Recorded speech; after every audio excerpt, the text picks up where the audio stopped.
नमस्कार, सक्षम news India के खास कार्यक्रम में आपका स्वागत है।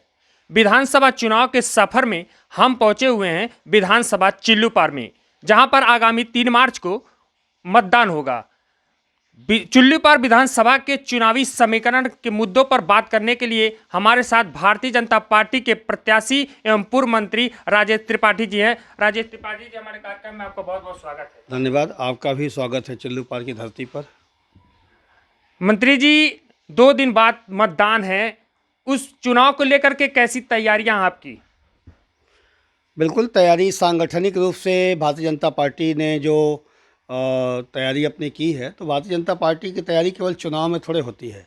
भारतीय जनता पार्टी का कार्यकर्ता एक चुनाव के बाद दूसरे चुनाव से अपनी तैयारी शुरू कर देता है, और वो चूँकि सामाजिक कार्यकर्ता भी होता है। भारतीय जनता पार्टी का कार्यकर्ता केवल राजनीतिक कार्यकर्ता नहीं होता, वो सामाजिक कार्यकर्ता भी होता है।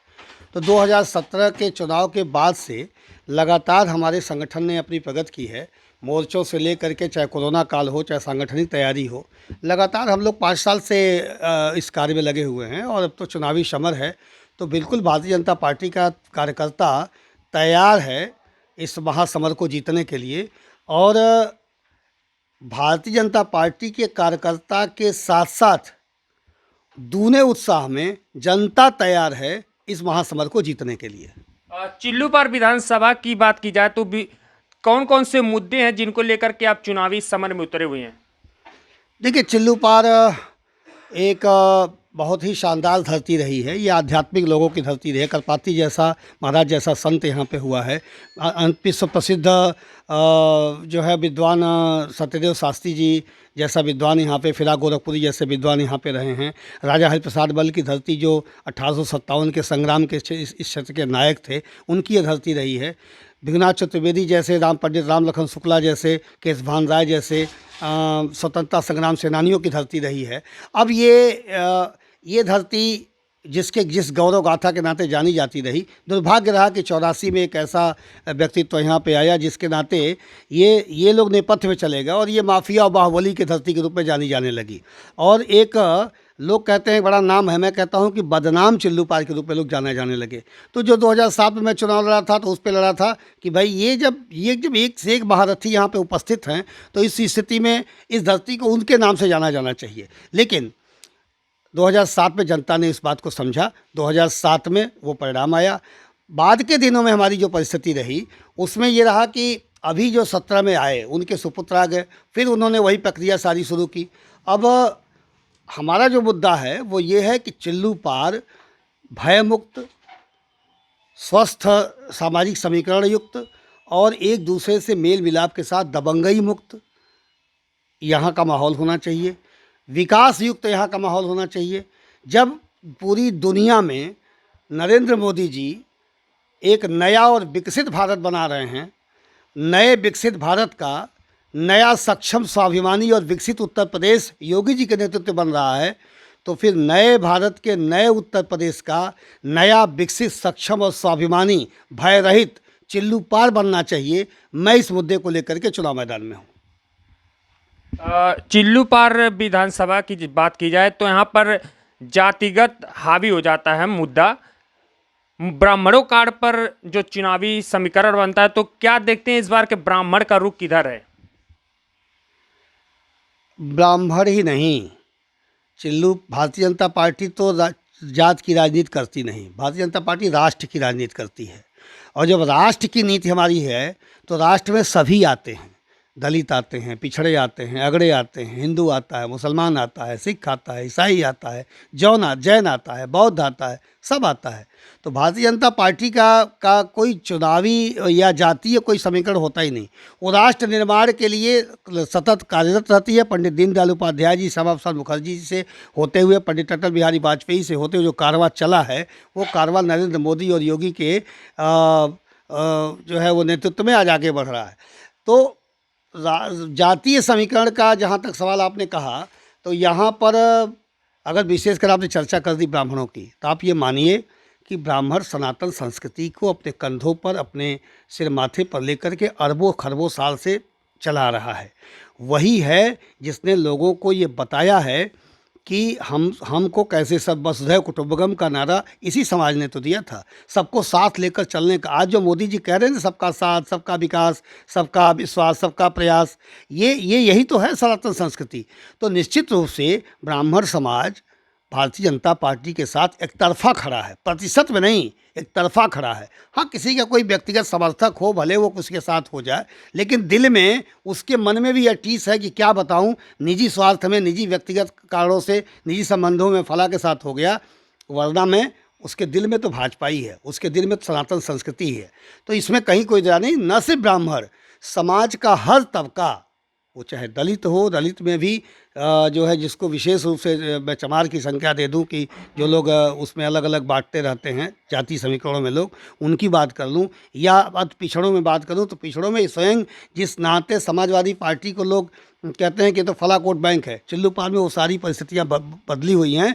यादव समाज से लेकर अति पिछड़े निषाद हो, मौर्य हो, कहार हो, कोहार हो, चौहान हो, कोई हो, सारे के सारे लोग एक साथ एक मंच पर आकर भारतीय जनता पार्टी को अपना आशीर्वाद दे रहे हैं।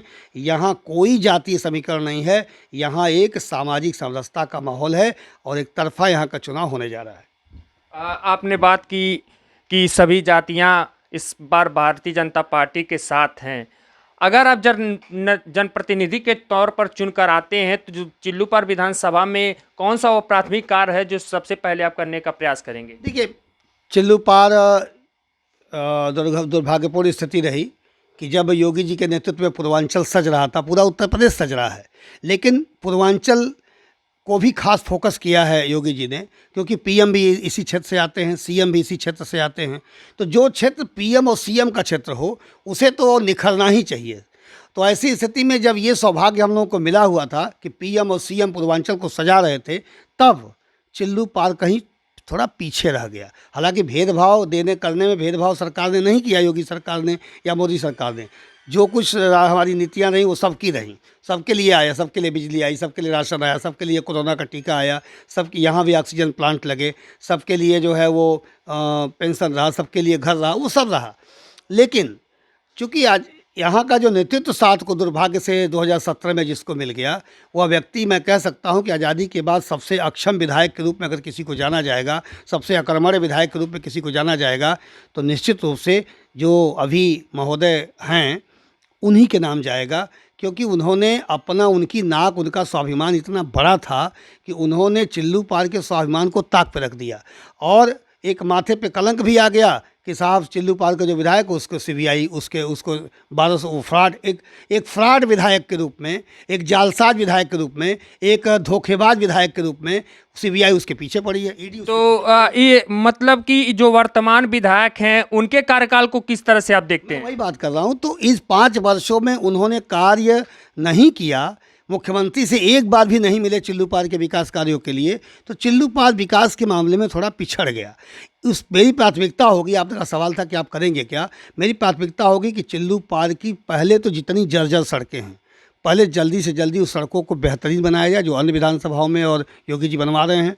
दूसरा, चिल्लूपार में बाढ़ की एक बड़ी समस्या है पूर्वांचल की, उस बाढ़ की समस्या को हमको अस्थाई समाधान करना है। तटबंध बनवाकर, पंप हाउस लगवाकर, रेगुलेटर लगवाकर हम लोग उसको ठीक करेंगे। चिल्लूपार में जो गीडा आने जा रहा है, उस गीडा की जल्दी से जल्दी स्थापना करा करके उद्योगों का जाल बिछवाना, ये मेरी प्राथमिकता होगी। कुआनो, सरयू, राप्ती पर बड़े बड़े पुल कई बनवाने हैं, तराना पे पुल बनवाने हैं। और यहाँ चिकित्सा, शिक्षा, टेक्निकल एजुकेशन, इसकी भी यहाँ महत्वपूर्ण आवश्यकता है। ट्रामा सेंटर वगैरह की आवश्यकता है। इन सारे कामों पे करेंगे ताकि शिक्षा, स्वास्थ्य, रोजगार, इन सारे चीज़ों की यहाँ व्यवस्था हो सके और एक विकसित चिल्लूपार बन सके, ये मेरी प्राथमिकता होगी। विगत दिनों कोरिया में घटी घटना की बात की जाए तो आपसे जानना चाहेंगे उसकी वास्तविकता क्या है, जबकि विपक्षी लोग कह रहे हैं कि राजेश त्रिपाठी अपनी घटती लोकप्रियता की वजह से खुद पर ऐसी घटनाओं का नाटक कर रहे हैं। अच्छा, मतलब राजेश त्रिपाठी की लोकप्रियता घट गई है तो मैं समाजवादी पार्टी से कहा कि आप मुझे गाली दो, और समाजवादी पार्टी जो है मेरी बात मान करके मुझे गरियाने लगे। मतलब समझ में नहीं आता। यहाँ का जो प्रत्याशी है उसको लोग कहते हैं वकील है, मैं कहता हूँ वो वकील है तो पप्पू है यार, उसको यही नहीं पता कि आरोप प्रत्यारोप किए कैसे जाते हैं। भाई आप ये कहते हैं कि अपने लोगों को उकसा करके गरिवा लिए, अपने को मरवा लिए, तो समझ में आता। मैं समाजवादी पार्टी के लोगों को कहा कि आप हमको गरियाइए, और वो गरियाने भी लगे। जबकि वो कह रहे हैं कि जो लोग उनके ऊपर हमला किए, उनके गाली गलौज किए, वो उनके ही पार्टी के लोग थे। अच्छा, यानी समाजवादी पार्टी के लोग हमारी पार्टी के थे? तो अच्छी बात है। अगर भरत यादव का परिवार हमारी पार्टी का है तो फिर वो सोचें कि वो उनकी पार्टी में फिर कौन है। मेरा ये सिर्फ कहना है कि ये कौड़िया की घटना ही नहीं है। ये लोग लगातार, चूँकि हार के बौखलाए लोग हैं, और पिता के माफियावाद और जो है वो गुंडावाद का जो संस्कृति है, चूँकि ना ही धो तो थोड़ो थोड़, बेटे तो उन्हीं लोगों के हैं, तो स्वाभाविक रूप से वो संस्कृति अभी है। एक तो नींव, ऊपर से कलेरी चढ़ गई। एक तो पहले ही बघारे हुए लाल थे पिता के नाम पर, ऊपर से पहुंच गए समाजवादी पार्टी में।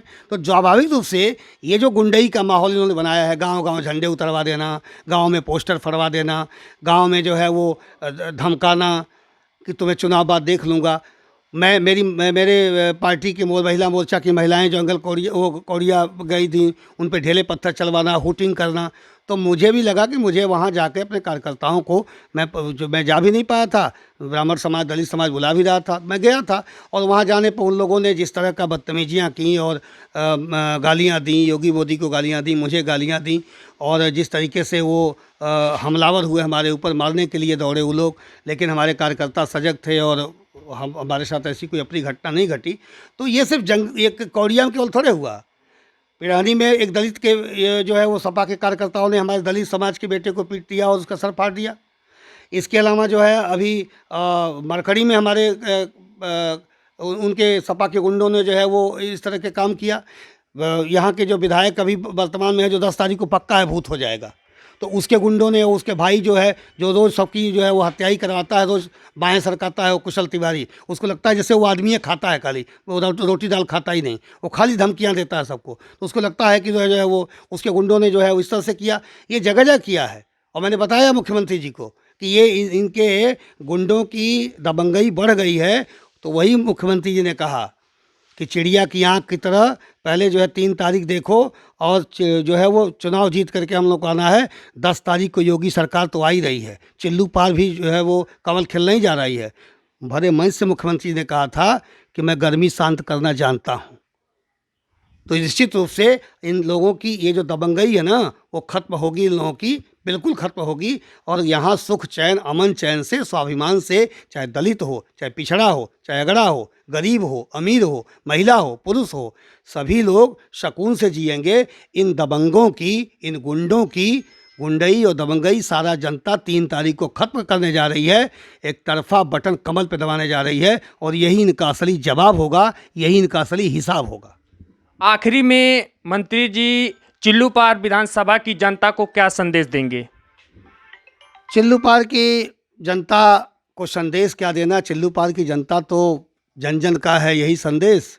चिल्लू पार में फिर राजेश, चिल्लू पार की जनता संदेश दे रही है कि जब योगी की सरकार बनने जा रही है, भाजपा की सरकार आने जा रही है, तब चिल्लू पार 2017 का वो भूल सुधारने जा रहा है, और चिल्लू पार उस सरकार के प्रतिनिधि को चुनने जा रहा है जो सरकार भाजपा की आने जा रही है। और मैं आपसे, चिल्लू पार की जनता से यही अपील करता हूँ, भय रहित होकर, लोभ रहित होकर, लालच रहित होकर, और विकास के लिए, चिल्लू पार के विकास के लिए, चिल्लू पार में अपने बच्चों के भविष्य के लिए, क्योंकि एक तरफ बच्चों के भविष्य खड़ा बनाने वाले लोग खड़े हैं, दूसरी तरफ अपने बच्चों का, निजी अपने बच्चों का, परिवार के बच्चों का भविष्य बनाने वाले लोग खड़े हैं। एक तरफ मलाई काटने वाले खड़े हैं, एक तरफ भलाई करने वाले खड़े हैं। तो हम भलाई करने वालों के साथ आप लोग भी खड़े होइए, और मलाई काटने वालों को दुत्कारिए। दूसरा, अपने बच्चों के निजी, उनके खुद के बच्चों के भविष्य की बजाय अपने भविष्य की चिंता करिए। जो हमारे बच्चों की जान बचा रहा है टीका लगवाकर, जो हमारी जान बचा रहा है टीका लगवाकर, जो हमें महीने में 2-2 बार फ्री में राशन दे रहा है, जो बिजली दे रहा है 24 घंटा, जो किसानों का कर्जा माफ़ कर रहा है, जो किसानों को 6,000 सम्मान निधि दे रहा है, जिसने कह दिया है कि अब गरीब बेटियों की शादी में 1 लाख रुपया देंगे, उसके साथ हम लोग खड़े हों। जिसने कह दिया है कि अब हम एक-एक घर पक्का बनवाएंगे, हमें उसके साथ साथ खड़ा रहना चाहिए, जिसने कह दिया है कि 18,000 रुपया सालाना विधवा वृद्धा विकलांगों को पेंशन देंगे, मजदूरों को 1,000 रुपये महीना देंगे, ठेला वाले, खोमचा वाले, मोची वाले, ऐसे पटरी व्यवसायियों को भी वह पैसा दे करके उनको उनका रोजगार बढ़ाने के लिए जो कह रहा है, महिलाओं के सम्मान में जो सरकार काम कर रही है। आप चिल्लूपार की महान जनता जनार्दन को कमल के साथ, भाजपा के साथ खड़ा होना चाहिए। यही अपील कर रहा हूँ कि आप इतिहास बनाएं, चिल्लूपार में कमल खिलाएं। हमारे साथ बातचीत करने के लिए थे राजेश त्रिपाठी जी। देखते रहिए सक्षम न्यूज इंडिया। नमस्कार। आप देख रहे हैं सक्षम न्यूज इंडिया, सबसे पहले सबसे तेज।